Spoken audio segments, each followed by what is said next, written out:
us now is Megan Day. She is a staff writer at Jacobin Magazine. Megan, thanks so much for being here. Thanks for having me. Megan, you wrote a great piece called The Banality of Brett Kavanaugh. I want to quote from it briefly. The Brett Kavanaugh hearing was a kaleidoscope of family and God and prestigious clerkships, spliced with boofing, ralphing, and brewskis. It was a thorough dressing down. In the end, one was left with the impression of an unremarkable guy who was born on a conveyor belt to power, without much obligation to distinguish himself from his peers. On the contrary, his success was relatively guaranteed on the condition that he didn't distinguish himself from them, that he simply played nice with the fellas and not necessarily nice with women, from prep school to the Ivy League to the White House and beyond. So I mean, you captured it, but break that down for us in terms of what you saw about how non-remarkable this guy was and what that says about how we conceive of elites in general. Right. So I watched the Brett Kavanaugh hearing like everyone else. I was chatting with friends while watching it. I think everyone was just stunned at what we were seeing. I'd never seen anything like that. I don't typically tune in to congressional proceedings. I think they're usually pretty boring. This one was far from boring. And right. Afterward, I was, I got a call from my editor, and he was like, "So what do you have to say about this?" And I honestly couldn't think of anything to say. There's so much that made me angry. There was so much that boiled my blood, so much that seemed unfair, so much that seemed anti-democratic or counter-democratic about the whole process. And the thing that finally, in that conversation with my editor, really ended up rising to the top for me is that the way that Brett Kavanaugh responded to questions about his prior bad behavior, alleged bad behavior, by talking about how much he'd earned, essentially how much he'd earned the right to be on the Supreme Court because he'd gone to the very best schools and had the very best appointments and knew the very best people. You could hear it. It happened maybe 7 or 8 times that was how he responded to a specific question about his past behavior. And so that got me thinking a little bit about this guy as a sort of ambassador for meritocracy. Certainly not the only one. In fact, the vast majority of people who constitute our political elite all went to the same schools. They went to Harvard, Yale, and Stanford. And Brett Kavanaugh is among them. But I also was thinking about the way that everyone watching this could sort of, the mask of power slips a little bit in this moment. And you realize that this is just an ordinary, extremely grating, not particularly insightful dude who got, as I wrote in the piece, born on a conveyor belt to power. He was sort of on the condition that he didn't, that he moved with the pack, and that he looked out for his buddies, and clung tight, stayed close, that he would more or less end up in a position of power, whether that was in politics or whether that was in real estate or finance, or, as I mentioned later in the piece, military weapons manufacturing. It could have been anything, but he was going to make it. And I think that the thing that that for us to realize in this moment, and the thing that I think many of my peers, because I'm 29, and I think that, as I write in the piece, new generations have to be exposed to the collapse of the illusion of meritocracy over and over again. Meritocracy being, of course, ruled by the most excellent. The idea that the people at the top have some sort of special innate excellence. This seemed like a moment when that really crumbled. Just watching this extremely unremarkable guy and wondering how in the hell he got there and starting to put the pieces together for yourself. Right. And you talked about, you said, yeah, look, juvenile, sexist, emotionally reactive. And I think that's that specific point is really important. And it comes up again and again and again, this idea that people like that, he would have really need to have radically gone out of his way to not be a success. And one of the things which of course then makes the whole idea of success or not success a much more muddy concept than we like to talk about it usually, right? Like if he would have needed to sort of bend over backwards to not be quote unquote successful, then what exactly does that mean? And in addition to that, it struck me that obviously he lied. Well, I mean, in my view, obviously he lied quite a bit during the proceedings about things both, large and incredibly serious, and maybe things that are relatively trivial. One of the areas, though, that he got dinged on was they reported the day after when he said, I got into Yale Law of my own merit. And of course, it was revealed, I think it was his grandfather was an alumni of Yale Law. And people went and, it's a totally fair interpretation. There's another Brett Kavanaugh lie. Mine was, I don't think he's lying about that. I think in his self-conceptualization that isn't even an added bonus. He wouldn't have been there without his merits. Maybe grandpa went there, but that's totally incidental. So we're also, it's like we saw how non-remarkable they are, but we also saw an element of the psychosis of this particular type of elite in terms of how they conceive of themselves. I completely agree with that. I mean, I think part of it has to do with exposure. People from this particular class stratum and the kind of insular world that people like Brett Kavanaugh inhabit their entire lives are not necessarily exposed to lots of people who work significantly harder than they have ever worked and don't end up, on the Supreme Court deciding important matters for the entire nation. So I think that to some extent it's just like a matter of lack of exposure, but it's also the case that they're living in this fantasy as well. All of us are. It's not just that the people at the bottom, the rest of us, the 99%, whatever you want to call us, are living with the fantasy that the people at the top have some special wiring, some sort of like special hardwiring that's like actually superior to the rest of us, that gives them superior insight, they have superior talents, they work harder, and so on and so forth.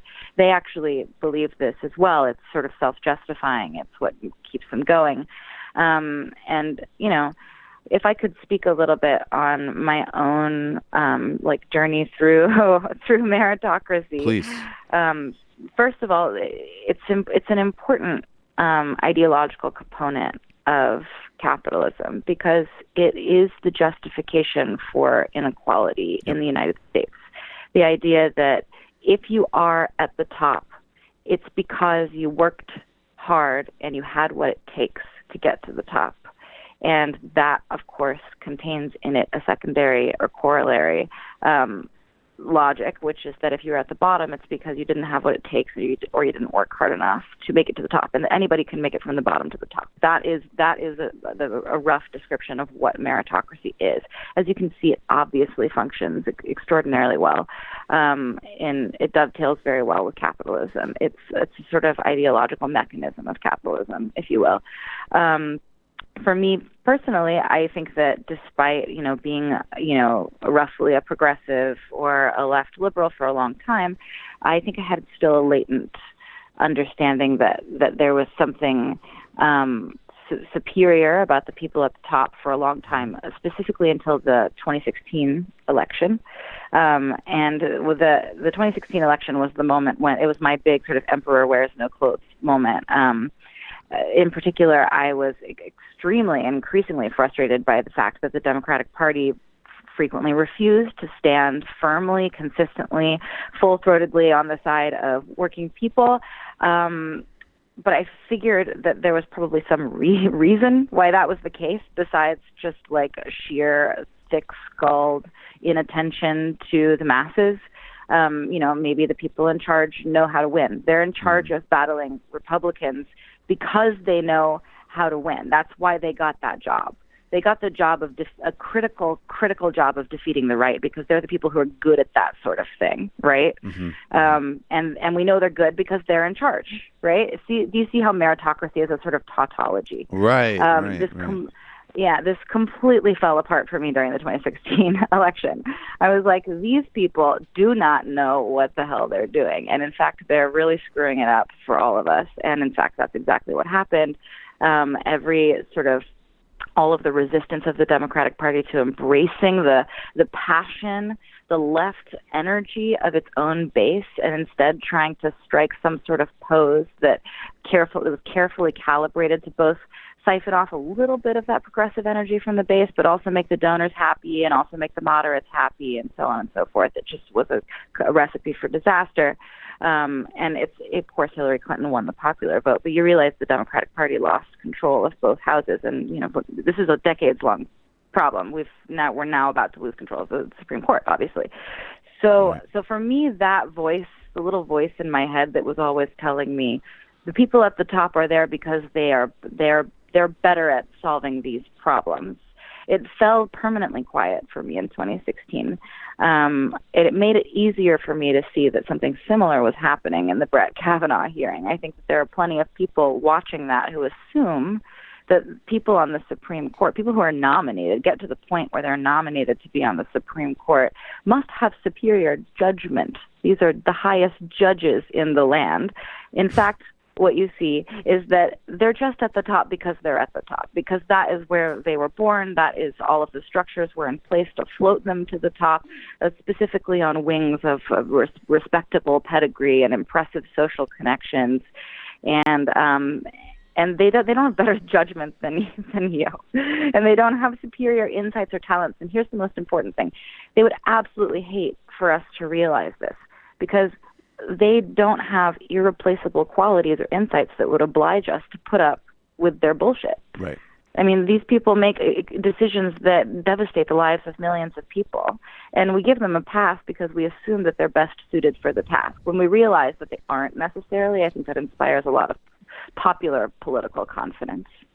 Yeah, I think that's exactly right. And actually, there was a piece I think Eric Levitz wrote about how John Roberts is actually, this is something he's been very worried about in terms of the branding of the Supreme Court, because under his leadership, this has already been, even with that, quasi. I mean, Kennedy was, as you know, Kennedy was kind of a swing vote on important but social issues, basically. He was not, at the end of the day, when it came to corporate union and certainly voting and civil rights, not to mention, corporate money influence in politics, he was a hard right vote with the other four. So, but Roberts, and part of the reason that Roberts, voted against the repeal of Obamacare, although, allowing states to opt out of the Medicaid expansion, which is obviously the most successful part of Obamacare, he's been really trying to cultivate, while they quietly basically just implement a very extreme right ideological agenda with regards to voting rights and unions and so on through the court, he's wanted to kind of hold the brand of the court as still some type of noble, transcendent institution. And this definitely, you're talking about it in a much deeper and broader sense than just the court, really just the whole concept of the leadership class, meritocracy, and who we put on a pedestal and why. But that brand was shot by, a red-faced guy talking about beer. Mm-hmm. And how totally. It absolutely was. This is just another sort of, like I say in the piece that I wrote, this is another data point in the collapse of meritocracy, and the data points are clustering closer together. This is the court's time to experience a crisis of legitimacy caused by the crumbling illusion of meritocracy. But the important thing to note is that the court is far from alone, right. And in fact, the greatest threat to this illusion in all American history is in the White House right now, Donald Trump. Right. It's like I say, it's not a coincidence that popular politics are gaining a new dynamism under his presidency, and that includes something we would consider positive, the swelling ranks of the socialist left, but also the flash of youthful alt-right energy on the right. I think that the reason we're seeing that is because Trump is, like, as I write in the piece, a grenade tossed into the fortress of meritocracy. Like, Obama was so competent, and he just had this kind of Ivy League cool, right. that actually kind of it wrapped it all up in a bow. This idea, the idea that people got to the top because they were meant to be there, and where they are is proof of where they were always meant to be. They have a special gene that you don't have. Obama seemed like proof to many people that was the case, and I would argue even for people who disagreed with his politics. But Trump completely blows a hole in that entire thing. He's transparently a jackass, pardon my French. He's an egregious bully, and worst of all, of course, he's unprofessional. And that Right. just causes it causes the entire house of cards to fall a little bit. You realize that there is not actually a pyramid that you ascend because you are the best, and the best of the best of the best get to the very top of the pyramid and get to be president. This guy is the worst of the worst. And I would argue even for people who agree with his politics and quite like him, that's actually what a lot of people find very attractive about him, is that they've already felt that the myth of meritocracy is wearing thin a little bit, and they have a kind of nihilistic death drive about it. I think some of them do. I think that's true. No, I'm just reflecting on that because I think it's always like, how do you tease out like what was the small, in my view, very, very small but not insignificant group of people who are really desperate that were taken in by his con of populism? What's the vast majority of people who voted for him who are just Republicans, and Republicans are this far-right white identity politics party, and Trump's the perfect candidate of that. But that's another interesting third equation. What's the element of people who are just like, fuck it? Like, let's just totally burn this. Yeah, I think there's a little bit of fuck it, especially in the first group, the people who have probably, I would say, in my experience talking to, and I wrote a book where prior to the 2016 election, I spent a lot of time interviewing working class white people in rural America, and found that there's a sort of like, this is not necessarily a negative thing. I think it can be a positive thing. There's a sort of incoherence to their political ideology. It's not as crystallized as it is for people with, lots of educational opportunities, people on the coast, people who spend a lot of time in the discourse or whatever. These folks are a little more flexible, I would say. And there's a degree to which they're just they know there's something sort of rotten about the whole myth that they're being sold of meritocracy, because what the myth of meritocracy says about them is that they are worthless and that they are absolute failures, right?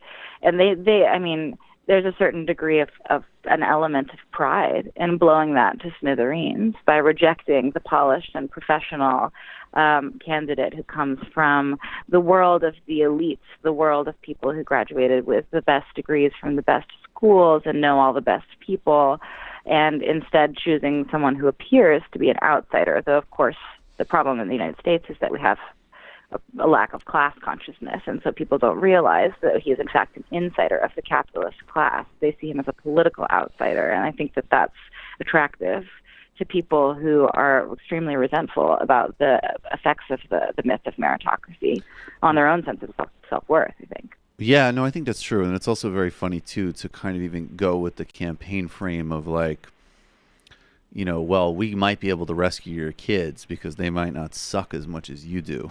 Like, even that is a kind of extraordinary message, like on those lines. Like, well, your kids should have opportunities. You obviously are worthless. You fucked it up. Yeah, you fucked it up. They might be able to get into a good college and be somewhat respectable, but obviously you're trash. I mean, and I think it's also interesting too, because Trump, it's like, right, the correct read and what isn't, because we, as you say, because we don't have class politics, is like, this guy's the ultimate, trust fund baby, the ultimate product of, unlimited access and privilege, and nobody with any different, class, race, gender, background could live, literally could just live the life he did in terms of things handed to him for him to have the career he's had, let alone get away with everything that he's gotten away with, let alone walk into the presidency. And then conversely, what I do think people like about him is, I think it's like, he's also there is a certain small part of him in a really grotesque way that he is in on the joke. Like, I get it. This is all nonsense. And if you kind of, there was that part of him that's like, see, isn't this all a con? And I'm like the ultimate con, and I'm sort of winking while I do it. And I think it kind of works. It works in both ways for that dynamic you're talking about, because it really exposes the whole thing. Even in some ways, as you say, by him doing it, like, whatever, all these other people said all the right things, and they did this and they did that. I just woke up and was ready to go on TV and have a rally. And Jeb Bush looks all low energy. Sorry. Right, exactly. Yeah. I think what's important to note is that Trump didn't cause what we're talking about, this collapse of meritocracy. Right. By the way, I'm not quite certain that this is the last gasp of meritocracy. I'm not saying that it's collapsing and we'll never see it again. I definitely think there's a crisis of legitimacy of the myth of meritocracy right now. Trump didn't cause it. The important thing, it was caused in large part, it started to be caused in, I think in the 1970s with the turn toward neoliberalism. And I think that it was significantly accelerated by the 2008 financial crisis. But the problem is that the collapse of meritocracy sort of tears a hole in the fabric of our national mythology. And there are a couple of different ways that somebody can ride in and take advantage of that crisis of legitimacy. You could have Bernie Sanders talking about how, screw this meritocracy stuff, screw this whole, learn to code. And if you don't learn to code, then go, die in some small town in the Midwest like you deserve. That sounds like Peter Thiel's new book, actually. That would be a good, right. Yeah. Code or die. He's like, go code or die. Yeah. So and then Bernie Sanders says, screw code or die. We're gonna build an America that works for the people who create the wealth. Every last cent of wealth in this country is created by workers. It's not created by bosses. You create the wealth. The boss skims off the top. He takes it for himself. We're going to take it back from him. We're going to give it to ourselves, the people who created it, and we're going to have a better world for all. We can have it. It's possible. All it requires is the political will. That's one way to come in and take advantage of crumbling meritocracy, the sort of bipartisan neoliberal consensus whereby, people with the best degrees get to make all the paternalistic decisions for everybody else. The other way to take advantage of it is to be an absolute abject troll like Donald Trump and to ride in and say, isn't this fun? Let's blow it up. Let's blow the whole thing up. Right. And I unfortunately, the latter is ascendant, but it might be temporary. We don't know. I have some optimism. I think it's possible that this is the sort of immature, as a culture, we are immature in dealing with the collapse of meritocracy, but that collapse is a good thing. Right now we've made the wrong, we've started off on the wrong foot, but it's possible that we could see a progressive surge, we could see a left-wing surge, we could see the rise of democratic socialism taking up a little bit of space in the vacuum that's created by the collapse of meritocracy. Right, and so the question, it's an evolve or devolve moment for sure. For sure. Yeah.